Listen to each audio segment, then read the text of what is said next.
Hello, Namaskar. Welcome you to the SAAR analysis. I am Chaman Nayak and here's my take. Well, for years the world has looked India as the next big market. But what if India is not just a market, it is becoming the country's global power to compete with the trade within. Here's the number that should make every viewer pause. India and United States are discussing a trade framework that could involve 500 billion in American purchase and commercial commitment over 5 years. So ask yourself, can a country still be called an emerging economy when the world's largest economy is negotiating for a deeper access to its scale? Let's dig it out because this is not just simply a trade meeting, this is a negotiation over who controls the next generation of the global supplies.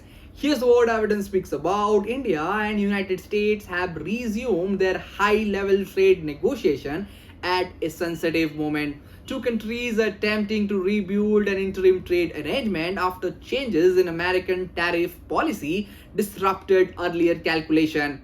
At one side is Washington looking for dependable economic partners beyond China.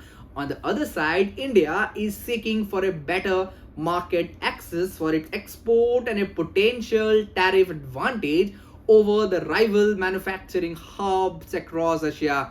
Now, this message is unmistakable because India is no longer asking to be included in the global trade. India is asking to become a part of it.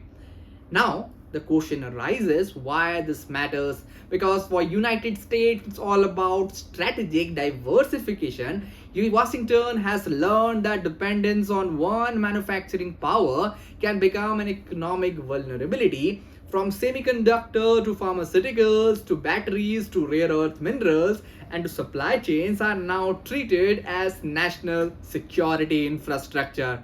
And for India, this is a once in generation meeting because if New Delhi can secure this predictable access to American market, Indian manufacturers could gain from electronics, textile, pharmaceuticals and many other sectors. But the challenge is very serious as trade agreements are not built on the economic logic, they are shaped by the domestic politics. India will protect the sensitive sectors such as agriculture and dairy, and United States will demand a wider market access and a clearer rule for American companies.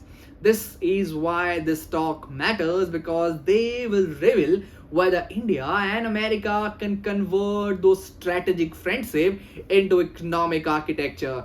Now let's look at the bigger picture because global trade system is changing for sure. Old model was simple, manufacture where it is cheapest and sell where the demand is highest. But the new model is different. Manufacture where it is reliable, politically aligned, and strategically secure. The shifting is creating a new economic map for sure. China remains the central, Vietnam is rising, Mexico is gaining, and Europe is protecting its industry. Now, India is also making a strongest case yet, but it is yet to become a democratic manufacturing and consumption powerhouse at the center of this new order. Now, here's my take. India should not celebrate this trade deal because it produces more than just a headline. The real test is whether this agreement gives Indian companies the ability to scale globally, attract strategic capitals, and compete with the world's most established manufacturing economies. Because in this new era, trade is no longer just export, it is about influence. And if India secures the right term with United States, they may not be remembered as another diplomatic meeting. It may be remembered as a moment India stopped being future of global trade and started becoming its center. So here's a question we need to discuss: that will India make this movement to become America's alternative to China, or build an economic power that neither America nor China can afford to ignore? Let me know in the comment section. And that's all from today's analysis. I will be back with another episode. Till then, thank you for watching this.